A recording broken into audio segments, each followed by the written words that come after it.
அதாவது திமுக கிட்ட மனு கொடுத்தா அது சாக்கடையில தான் கிடக்கும். இதுதான் திராவிட மாடல் ஆட்சியா அப்படின்னு ஒருத்தர் கொந்தளிச்சு பேசியிருக்காரு. யார் அவரு?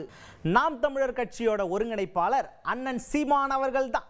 என்னன்னா, செய்தியாளர் சந்திப்புல உங்களுடன் ஸ்டாலின் முகாமில் பெறப்பட்ட மனுக்கள் எல்லாம் வைகை ஆத்துல வீசிட்டாங்களாமே, அந்த பிரச்சனை குறித்து நீங்கள் எப்படி நினைக்கிறீங்க அப்படின்னு கேட்டதுக்கு, மக்களோட நிலைமையே இதுதான்ப்பா, மக்கள் மேலே இவ்வளோதான் இவங்க மரியாதை வச்சுருக்காங்க. அதாவது மக்களுக்கு நிறைய குறைகள்லாம் இருக்குது, அதெல்லாம் எழுதி மனுவாக கொண்டு போய் கொடுத்தா சாக்கடையிலேயாப்பா தூக்கி போய் வீசுவீங்க, சாக்கடையிலேயா வீசுவீங்க?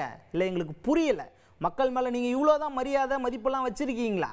அதாவது நிறைய மக்கள்கிட்ட பிரச்சனை இருக்குது, அந்த பிரச்சனையெல்லாம் சொன்னாலும் அதுக்கான தீர்வு இல்லை. ஆனால் நீங்கள் மட்டும் என்ன சொல்கிறீங்க, 100% பிரச்சனையெல்லாம் சார்ட் அவுட் பண்ணிட்டோம் அப்படின்னு வெளிப்படையாக அறிவிச்சுக்கிறீங்க. இதெல்லாம் எந்த வகையில் இங்கே நியாயம்? இதுதான் திராவிட மாடல் ஆட்சியா அப்படின்னு கொந்தளிச்சு கேள்வி கேட்டிருக்காரு அண்ணன் சீமான் அவர்கள். இது சாக்கடை குழியில் கிடந்திருக்கு, அதை எடுத்து பார்க்குறாங்க. அவ்வளோதான் மக்களுக்கான மதிப்பு, அவ்வளோதான். எல்லா முன்பு பெறப்பட்ட மனுக்கள் எல்லாம் அந்த இதுகெல்லாம் கொடுக்கப்பட்ட உறுதியெல்லாம் 100 விழுக்காடு நிறைவேற்றப்பட்டதுன்னு உங்களுக்கு தெரியும். உங்களுக்கு நமக்கு நாமே பயணத்திட்டத்தில் பெறப்பட்ட அந்த இதெல்லாம் அவங்க 100 விழுக்காடு நிறைவேற்றிட்டோன்னு சொல்கிறாங்க. அதுபோக இப்போ உங்களுடன் ஸ்டாலின்னு பெறப்பட்ட மனுக்கள் என்ன நிலைமையில் இருக்குதுன்னு பார்ப்போம். அப்போ பிரச்சனைகள் அப்படியே இருக்குது, அடுத்த 6 மாதத்தில் தேர்தல் வரப்போகுது, 4.5 ஆண்டுகள் ஆட்சி நிறைவுற்றிருக்குது. அப்போ இன்னும் பிரச்சனைகள் இருக்குது. அந்த பிரச்சனைகள் என்னன்னு கேட்டு வாங்கி அந்த பிரச்சனை சாக்கடை தண்ணிக்குள்ளே கிடக்குது. இவ்வளோதான்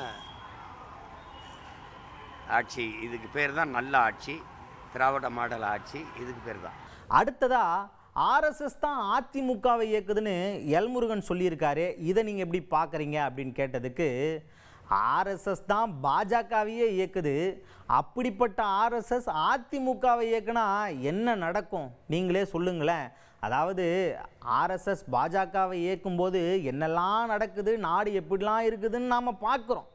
இதே ஆர்எஸ்எஸ் அதிமுகவை இயக்குனா நம்ம நாடு எப்படி இருக்குன்னு நமக்கே தெரியும், சரிங்களா? இது அவருக்கும் தெரியணும். இதெல்லாம் நடக்கக்கூடாதுன்னா நீங்களாம் என்ன பண்ணணும்?